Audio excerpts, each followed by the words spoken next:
Politics. No clear face of the division, a lower quality championship picture. These problems alone caused waning interest in the heavyweight division.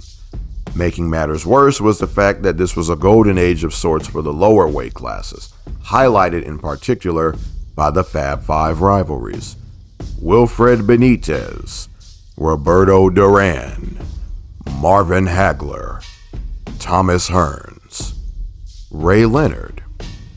Almost all five of these warriors fought in some combination.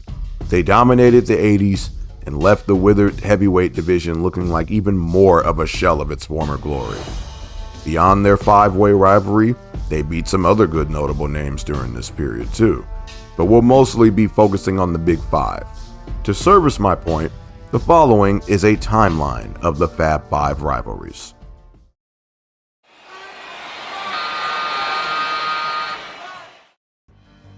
Roberto Durán appeared in Rocky II as a lightning-fast sparring partner for Rocky in his training for the Apollo Creed rematch. I'll admit that before researching and writing for this timeline, I had no idea that was Durán. It's also worth noting that one of Duran's nicknames during his 70s lightweight career was Rocky. I include this point to stress how the pendulum had shifted. Instead of the heavyweights getting the film honor, as they had in the first Rocky with Joe Frazier's cameo, the lower weight classes were sought out.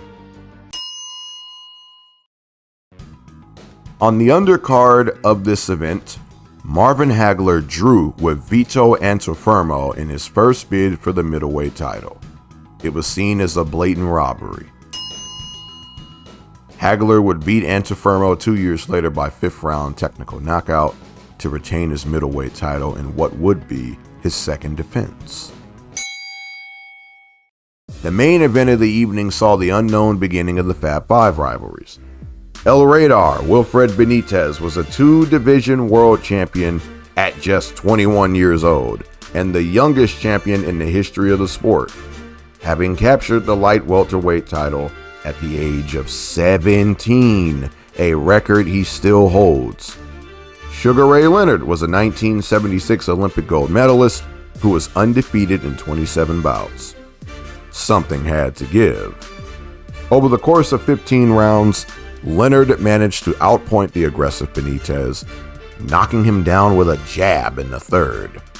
In the 15th, with about 30 seconds to go, Leonard decked Benítez with an uppercut, of which the champion would answer, though clearly hurt. With only 6 seconds to go, the fight was stopped, and Sugar Ray Leonard was the new welterweight champion of the world. He was ahead on all cards at the time of the stoppage. Undisputed lightweight iron champion of 6 years and 1970s fighter of the decade, Roberto Durán, made the move to welterweight in his bid to stamp his name further on boxing history. After 8 straight wins, he emerged the #1 contender and challenged champion Sugar Ray Leonard. The build-up was filled with bad blood and may have played a hand at what would unfold. The fight was a back-and-forth 15-round war in which Durán managed to edge out Leonard after getting him to stand toe-to-toe with him as opposed to his usual boxing approach. It was a narrow, unanimous decision for Hands of Stone. Is it possible that Durán's psychological warfare with which he broke Leonard down planted a seed in Leonard? Of course, regarding revenge, but also the potential crossroads between himself and the soon-to-be king of the middleweights. Speaking of the king of the middleweights. After the robbery against Antuofermo, Alan Minter stepped over Hagler and beat the champion, setting up this matchup between Minter and Marvin Hagler. It is alleged that Minter's contemporary, Kevin Finnegan, insisted Hagler refused to shake his hands on the grounds that he was white. Minter said he experienced the same behavior. In response, Minter stated that he had no plans of losing his title to a black man. But that's just what he would do, when Hagler battered him for the third round stoppage. British fight fans pelted the ring with drinks, denying Hagler his big moment. It was a classless moment, but Hagler reacted with grace and remained optimistic in the face of hatred. Hagler also clarified that it wasn't a race thing, the not shaking hands debacle. He never shook hands with any man he might fight in the future. Minter also clarified that he said he'd never lose to that black man, not a black man. Even after toppling the middleweight world, Marvin was cast into the shadows by the fans and looked to have little hope of ever matching the popularity of Golden Boy Sugar Ray Leonard. Originally billed as the Super Fight, Ray Leonard immediately challenged his conqueror Roberto Durán to a rematch. This time around, Leonard utilized his superior speed and boxed Durán at range, flustering the champion. In the seventh, Leonard grew so confident in his execution that he began taunting the champion, winding up bolo punches and all. Near the end of the eighth, Durán turned his back to Leonard and waved him off. Leonard took advantage and struck twice. Durán refused to fight back. Leonard celebrated, and the ref called him back to fight. As Leonard prepped to re-engage, Durán once again waved off Leonard and retreated to his corner. Leonard went into a frenzy of celebration at the sight of Durán quitting. What Durán said depends on who you ask. Most will remember Durán stating "no más," which means no more. Durán himself says he never said that, but rather that he said "no sigo," meaning "I'm not carrying on," alluding to Leonard's foolery in the last two rounds. Whatever the case, the fight was retroactively deemed the no más fight, and Leonard took great pride in letting everyone know he made Hands of Stone quit. The showdown for welterweight unification. With the Duran saga behind him, Sugar Ray Leonard was open to rumble with the undefeated Motor City Cobra, Thomas Hearns. It was a shifting war, seeing both men take the initiative. Hearns' size troubled Leonard initially, but Leonard stormed back to batter Hearns in the 6th and 7th. The Hitman regrouped and started piling up the points again. Whereas the fight started with Hearns stalking Leonard, it was now the inverse. Heading into the 13th, Angelo Dundee uttered the now iconic, "You're blowing it now, son. You're blowing it." Leonard exploded on Hearns in the 13th with 2 knockdowns, the first of which sent Hearns to the ropes. In the 14th, Sugar Ray stayed on the hunt and stopped Tommy after pinning him to the ropes. Sugar Ray Leonard was the new unified welterweight champion, having stormed back while down on all 3 cards. The bout was named Fight of the Year and Sugar Ray Fighter of the Year. Controversy ensued regarding the scoring in the stoppage. It would be 8 years before Tommy would get his shot at knocking Leonard out to settle the score. A long 8 years. No one could possibly know it at the time, but the last great performance from one of these men was on deck. WBC light middleweight champion Wilfred Benítez welcomed the challenge of the tarnished legend Roberto Durán. Durán was looking to recover big from the embarrassing loss to Sugar Ray and saw a victory over Benítez as the springboard he needed toward a rubber match with Leonard. The Bible of boxing turned in what may be the finest performance of his career as he befuddled Durán, beating him to the punch over 15 rounds. Durán waved Benítez off at the final bell knowing he'd been beaten. The judges agreed, awarding a unanimous decision to the champion, though it was closer on the cards than would be expected from Benítez's sensational performance. In the post-fight interview, Benítez made it clear that this fight was merely a stepping stone in his mind toward a middleweight clash with Marvin Hagler, in which he'd seek to win his 4th world title in a different division. After a 3rd round knockout of Bruce Finch to defend the unified title, Ray noticed in training for his next bout against Roger Stafford that he was seeing eye floaters. Turns out he had a detached retina, which was surgically repaired on May 9th of 1982. On November 9th of 1982, Leonard invited the boxing world to a charity event in which he'd announce whether his career would continue. Marvin Hagler was chief among those present, and Ray acknowledged a fight between the two would be incredible, but that it would never happen. Ray admitted his eye was healed, he just didn't want to box anymore. It had to be a real slap in the face to Hagler, who was stuck in the shadow of Leonard and looking for his own time in the limelight. He was denied his biggest payday and a chance to beat the Golden Boy, all because Leonard didn't feel like it. Well, Leonard got the feeling back in December of 1983 and announced his return. He would have another eye surgery to fix a loose retina before a bout against Kevin Howard on May 11, 1984. In said bout, with Hagler in attendance mind you, Leonard was dropped for the first time in his career and stormed back to stop his opponent in the ninth. In the post-fight, Leonard once again announced his retirement, this time saying it was because he just didn't have what it took to fight anymore. It's also worth noting that a narrative brewed around Leonard regarding the dangers of him fighting with a questionable eye, all according to plan. Fed up with network producers refusing to call him by his moniker of Marvelous, which was compounded by them doing so for fighters like William Caveman Lee, Marvin Nathaniel Hagler had his name legally changed to Marvelous Marvin Hagler. The world will surely never forget his nickname now. Henceforth, Hagler will be referred to as such in full when need be in this timeline. It's also worth noting that the boxing world was forecasting Hagler to fight Hearns, Benítez, and Leonard in the near future. Instead of moving up to 160 for a chance at the Hagler dream bout, Benítez chose to clash with the Motor City Cobra in a super fight. Both men had been defiled by Sugar Ray Leonard and were looking for revenge bouts against him. The stare down is the thumbnail for intensity.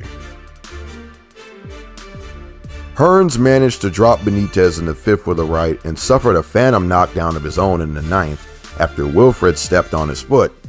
Outside of these knockdowns, Hearns added to his reputation on the night by outboxing Benítez when he was better known as a guy who could get you out of there with a bang. He hurt his right hand around the 8th round and stuck to his left for the majority of the fight. Tommy was awarded a majority decision. A bit of background before we move on. This bout was originally scheduled for February 23rd of 1981 on a supercard billed as This Is It, but promoter Harold Smith, real name Ross Fields, got caught up in charges of embezzlement and fraud, of which he would be sentenced to 10 years in prison. Relative to the Four Kings, Benítez's career fizzles out from here, and he was never able to secure the now historically coveted bout against Marvelous Marvin Hagler. 5 months earlier, Roberto Durán finally escaped the cloud of the No-Mas fight when he stopped Davey Moore for the WBA junior middleweight title. He now had a golden opportunity to propel himself to heights beyond that of retired rival Sugar Ray Leonard. A natural lightweight king stepping up to face the undisputed middleweight king. The Duranimal looked to further showcase his greatness against the toughest man on the block, and he did just that. The fight turned out to be quite tactical, the opposite of what was expected from the two warriors. Durán fought from the outside as opposed to his usual inside mastery, and Hagler bided his time as an opportunist looking to strike during prime openings. It was a very close bout that Durán was winning by the 13th, but Hagler seized the final 2 rounds and secured the unanimous decision. Hagler won the fight by a razor-thin margin of 1 point, and it was the first time that he'd been taken the distance as champion following 7 straight knockout defenses.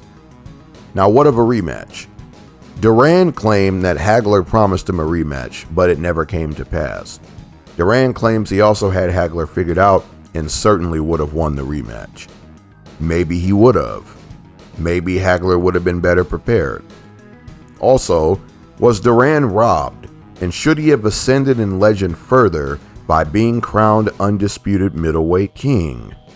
His fans certainly say so, akin to Hagler's fans when it comes to a fight 4 years to come in this timeline. The sad reality of time is that we'll never truly know any of these answers. Duran opted to move back down to super welterweight, of which he was still its WBA champion, and vacated said title in favor of fighting Tommy Hearns over his mandatory Mike McCallum. Despite this, most fans felt that this bout was still the determining factor over who the true 154-pound champion was. Unification in spirit. In a direct turnaround from Duran's showcase against Hagler, he was dominated by Hearns before being knocked spark out in the second. Duran was floored twice in the first round before his demise in the second. The physical attributes of the Motor City Cobra proved too much a task for Duran to overcome.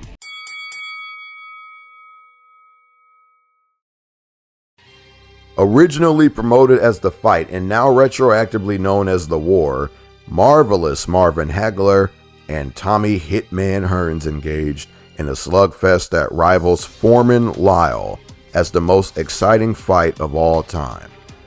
The bout was supposed to happen in 1982, but injuries got in the way before the dust settled in 1985.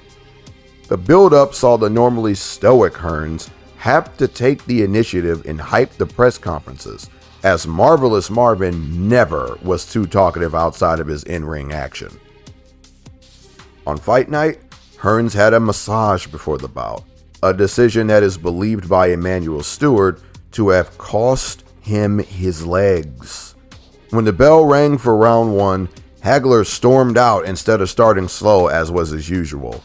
For what has since gone down as the greatest round in boxing history, Hagler and Hearns traded non-stop power punches. Hagler suffered a bad cut on the forehead and Hearns broke his right hand. Recall that he hurt his hand against Benítez too, but still managed to pull out the win. The round ended with Hagler hurting Hearns. Hearns was given the round by 2 judges. The second was slower, with Hagler experimenting as Hearns remained on rubbery legs. This time, Hagler took the round on 2 of the judges' scorecards. In the third and final round, Hagler returned to his first round aggression, as Hearns continued trying to set the pace with his jab. Hagler's cut had worsened and he wanted to avoid a stoppage. Hagler pounded on the punishment and finished Hearns. You have to see the final volley for yourself, with Hagler smashing in an overhand left that rocked Hearns, Hearns smiling to fake as if the blow didn't hurt, Hagler dishing a right hook that sent Hearns to the ropes, Hagler pursuing to finish Hearns with a right and 2 extra uppercuts, and Hearns timbering to the canvas. Sugar Ray Leonard, who was a common face at Hagler bouts, did well in his calling of the action. Hagler was carried around in victory soaked in his own blood. Hearns was carried back to his corner, obviously not all the way alert from the war. The fight proved to be Hagler's breakthrough, with the boxing public finally catapulting him into the limelight that once belonged to the now retired Sugar Ray Leonard. The Golden Boy appeared to notice this and put his plans back into action. The next year in March, Hagler would have a notable bout against John the Beast Mugabe and win by 11th round knockout. Sugar Ray Leonard was in attendance and observed the difficulty that Mugabe caused the slowing Hagler. He wanted Hagler, but the champion was considering retirement until having a last-minute change of heart. Negotiations ensued in the summer for the proposed super bout between Hagler and Leonard.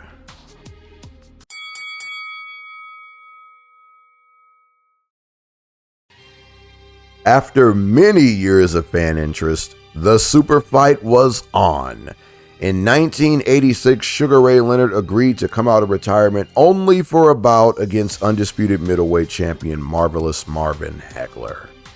Hagler took his turn to play games with Leonard and held out as he pondered retirement with nothing left to prove. Ultimately, the champion decided to have one last match and finally squash the Golden Boy before riding off into the sunset. After stiff negotiations and some politics from the sanctioning bodies, Hagler and Leonard were set to fight for the lineal, ring, and WBC titles. The WBA stripped Marvin, and the IBF refused to sanction, but stated Hagler would be stripped if he lost. In one of the most controversial and polarizing fights in boxing history, Ray Leonard emerged with a split decision over Marvelous Marvin Hagler. Hagler says Leonard admitted to him in the ring that he beat him, but Ray denied this. Hagler wanted a rematch, but Leonard retired again, as he stated he would beforehand. Beyond the outcome, Leonard's demands for the fight conditions, apparent patient wait for Hagler to slow down, and deceiving Hagler into fighting his fight are still held against him.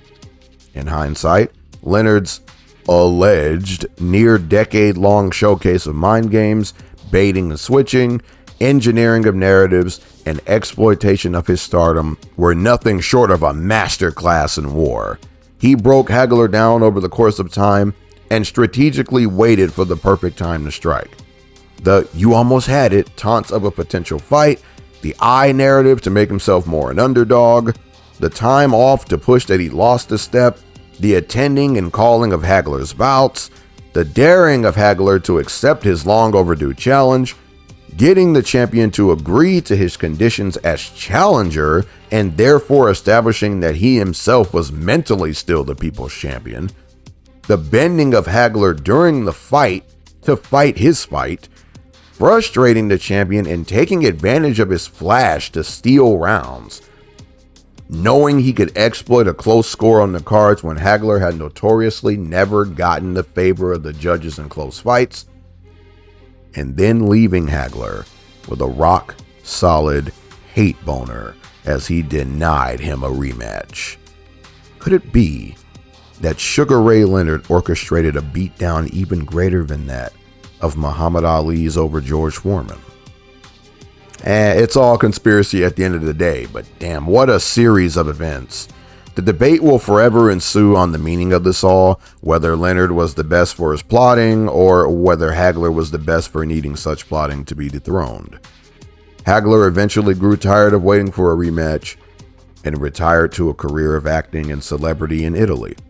It was then that Leonard offered him the rematch, but Hagler had moved on. It was Leonard's last match with career-long trainer Angelo Dundee due to financial woes.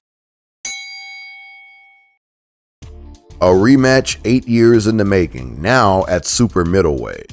WBC champion Sugar Ray Leonard and WBO champion Tommy Hearns fought to a disputed draw, as most had Hearns winning by a good enough margin.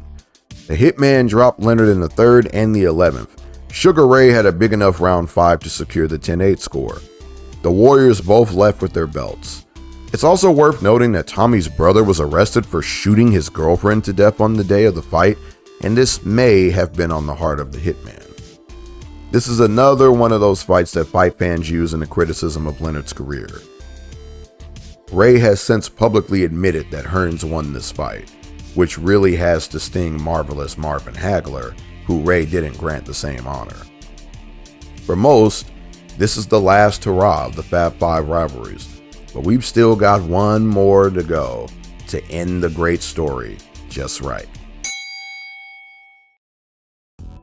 Just uno mas, regardless of how overdue it was. One last time, one last fight to close this short timeline and seal off the Fab 5 rivalries. Leonard was the WBC super middleweight champion. Duran was the WBC middleweight champion. Having upset Iran Barkley to fulfill the dream he may have been robbed of 6 years earlier against Marvelous Marvin Hagler. Only Leonard's title was on the line. It was a lopsided 12-round decision for Sugar Ray Leonard in his trilogy win over Hands of Stone. Leonard would relinquish his title the next year and only fight twice more. Duran fought until 2001, completing a career spanning 5 different decades. The rivalries ended almost where they had started, with Leonard and Duran both opening and closing the 1980s. They forged a friendship that thrives to this day. With how exciting and organized that all was, can you see why the heavyweight division struggled to keep up? Boxing's marquee division found itself on the undercard of the Fab 5 rivalries. Just a perfect storm for the fall-off. Is it also safe to say the other 4 kings suffered as shadow champs in the wake of Sugar Ray Leonard?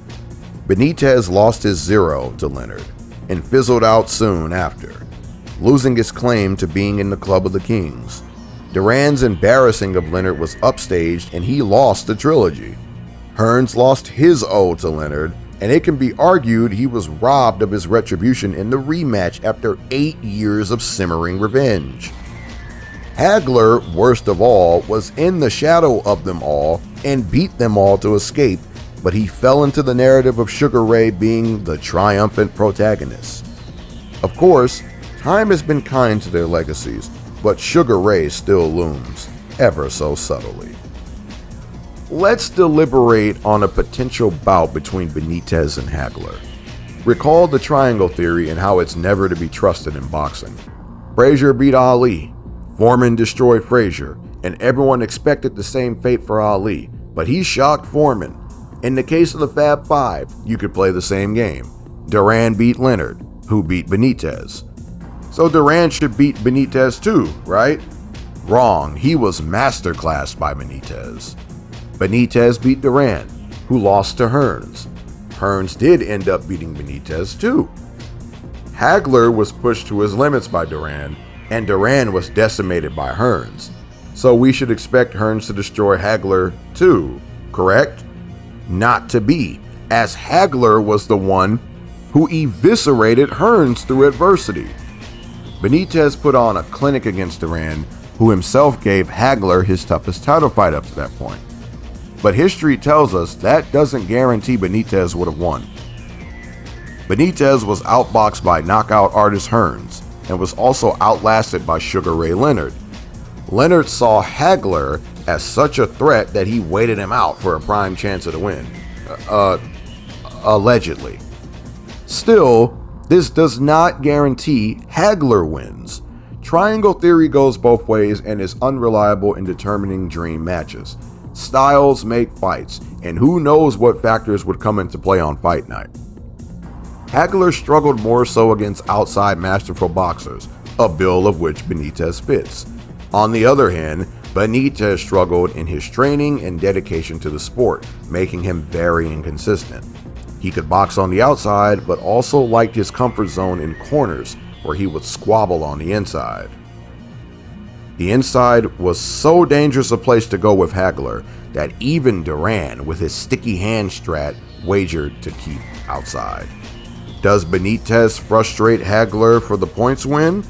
Or does Hagler catch him on the inside after breaking him down? All that being said, if the fight happens after the Benítez-Duran fight somewhere around late 1982 or early 1983, I'd put my money on Hagler. He hadn't lost a step yet, and Benítez never regained top form after the Duran win. Hagler gets the win by a late stoppage somewhere in the championship rounds. This episode of BoxingPedia is dedicated to the Fab 5, not just 4, but 5, as El Radar isn't to be overlooked. Perhaps he has been denied a crown due to his sloppy training and not exactly living up to his potential. In the case of the Fab 5, he's the long-lost king, akin to the entire generation of heavyweights above him. Even so, it can't be denied that he left his impact on the era, is just as accomplished as the others, and was just as special as the known 4 kings. Sugar Ray himself included Benítez in the bunch when he acknowledged how fortunate he was to have the rivals he did in his quest for greatness. Now, no need to rank the 5, let's just appreciate them. So what are the 5 kings up to today? Wilfred Benítez retired in 1990 due to failing health from an incurable degenerative brain condition caused by the punishment he took in his boxing career. His health has worsened since, though he has recovered a bit as recent as 2018. Stay strong, champ. He was inducted into the Hall of Fame in 1994. Leonard retired for good in 1997 after being stopped by Hector Camacho. He was inducted into the Hall of Fame in the same year and was the 1980s Boxer of the Decade. He remains active in his post-boxing life, having done boxing commentary, charity work, and advocacy against child molestation. Roberto Durán retired in 2002 due to a car crash that required life-saving surgery. He was inducted into the Hall of Fame in 2007 and is still going strong today as an ambassador for Panama's premium bottled water, Panama Blue. Thomas Hearns retired in 2006 and was inducted into the Hall of Fame in 2012. He's had some financial issues and his health is questionable, what with the slurred and slowed speech, but otherwise, he's still going strong. Marvelous Marvin Hagler retired in 1987 after the debacle with Leonard and moved on from chasing a rematch. He moved to Italy and became a famous actor. Unfortunately, Hagler passed away on March 13, 2021 at the age of 66 from natural causes. It caught us all off guard, and I remember being in the middle of my Twitch live stream when the news broke. The Marvelous One was inducted into the Hall of Fame in 1993. Rest in peace, champ, and see you on the other side. Tune in next where we'll chronicle another series of matches, this one in recognition that something had to give in the corruption that was the 1980s heavyweight division. It's time for a tournament, a World Series. Take me out to the Undisputed Championship.